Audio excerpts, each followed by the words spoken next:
ना बुआ जी, भाभी का चेहरा कोई भी बिना नेक के नहीं देखेगा।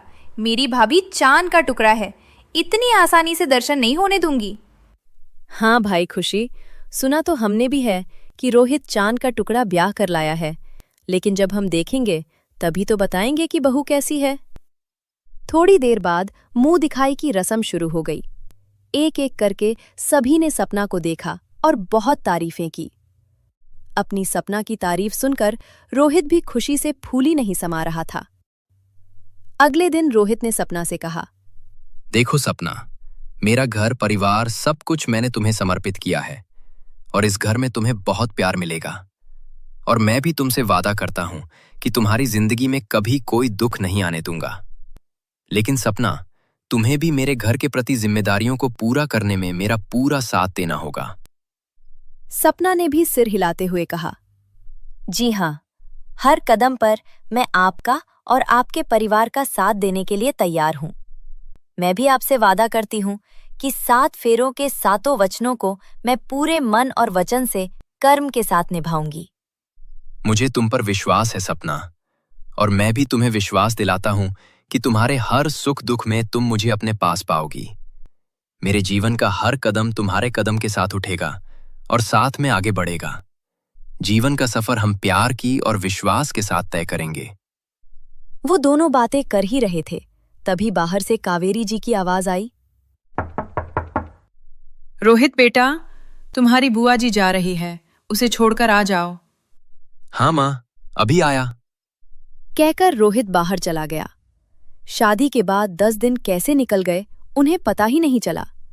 इन 10 दिनों में सपना ने अपने ससुराल वालों का दिल जीतने में कोई कसर नहीं छोड़ी। हर किसी की जुबान पर सिर्फ सपना का ही नाम था।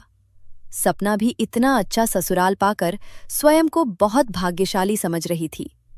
रोहित भी सपना से जल्दी आने का वादा करके अपनी ड्यूटी पर लौट गया, तो सपना भी कुछ दिनों के लिए अपने मायके लौट आई। ममता जी अपनी लाडली का बेसरी से इंतजार कर रही थी। निशा अपनी किताबों में उलझी हुई थी। उसे भी सपना का इंतजार था। दरवाजे की घंटी बजी। अरे निशा, लगता है सपना आ गई है।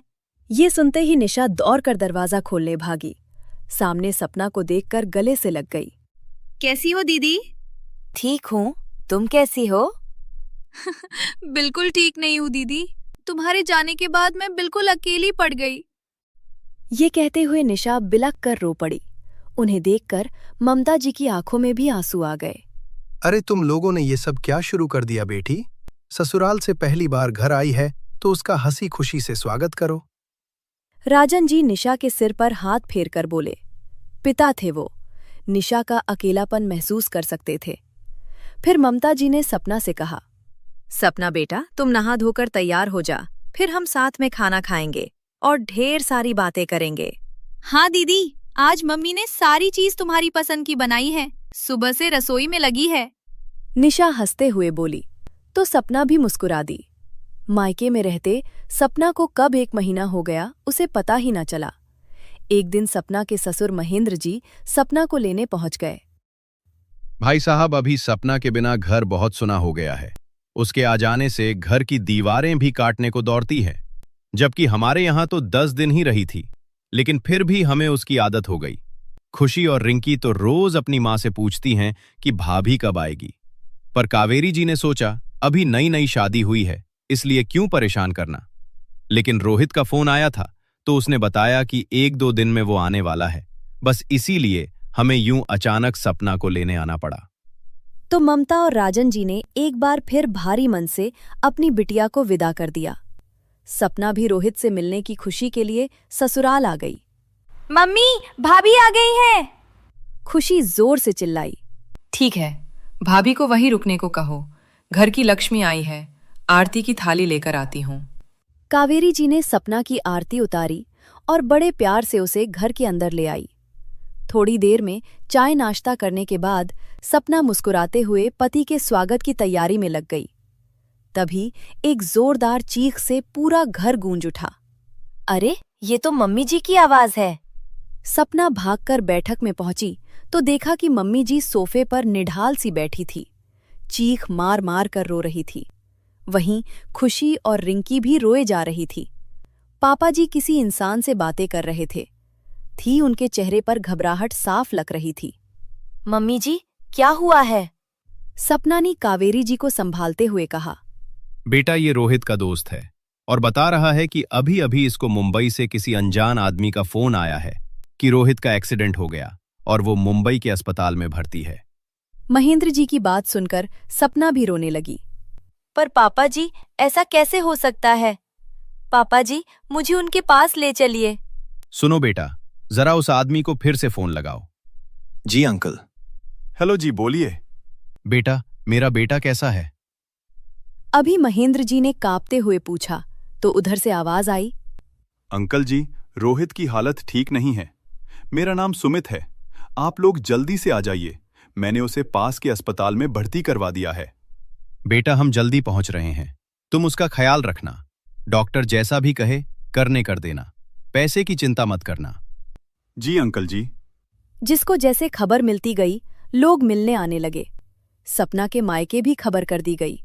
जी भाई साहब, आप तुरंत निकलिए, मैं भी पहुंचता हूं। फिर दोनों परिवार मुंबई के लिए रवाना हो गए। अस्पताल पहुंचे ही थे, अंकल जी, क्या आप रोहित के पिता हैं? एक अनजान व्यक्ति ने महेंद्र जी को आवाज लगाई।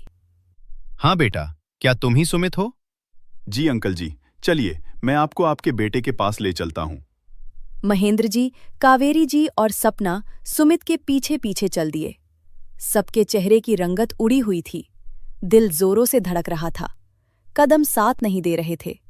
थोड़ी देर बाद सभी लोग एक कमरे में पहुंच गईं, जहां रोहित मशीनों में घिरा हुआ था। लंबी लंबी सांसें ले रहा था। कावेरी जी जोरों से रो पड़ी। रोहित की हालत बयां करना बहुत मुश्किल था।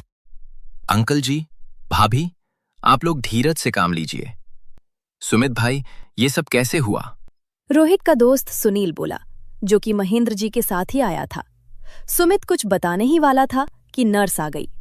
मिस्टर सुमित, ये लोग कौन हैं? मरीज के पास इतनी भीड़ क्यों है? सिस्टर, हम रोहित के माता पिता हैं और ये रोहित की पत्नी है। नर्स ने सपना को गौर से देखा और बोली, कितने दिन हुए हैं शादी को? जी, अभी 1.5 महीना भी नहीं हुआ है। कावेरी जी धीरे से बोली।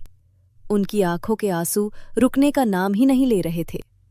सुमित जी, आप मेरे साथ चलिए, आपसे कुछ बात करनी है। तो सुमित नर्स के पीछे पीछे चल दिया। कुछ आगे जाकर नर्स रुक गई। सुमित जी, मेरी बात मानिए तो अपने मरीज को किसी और बड़े अस्पताल में दिखाइए।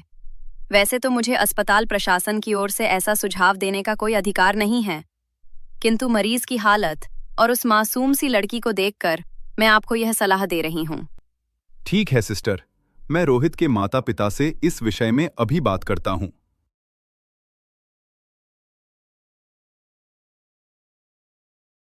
सुमित ने महेंद्र जी से बात की और उसी वक्त रोहित को बड़े अस्पताल में भर्ती करा दिया।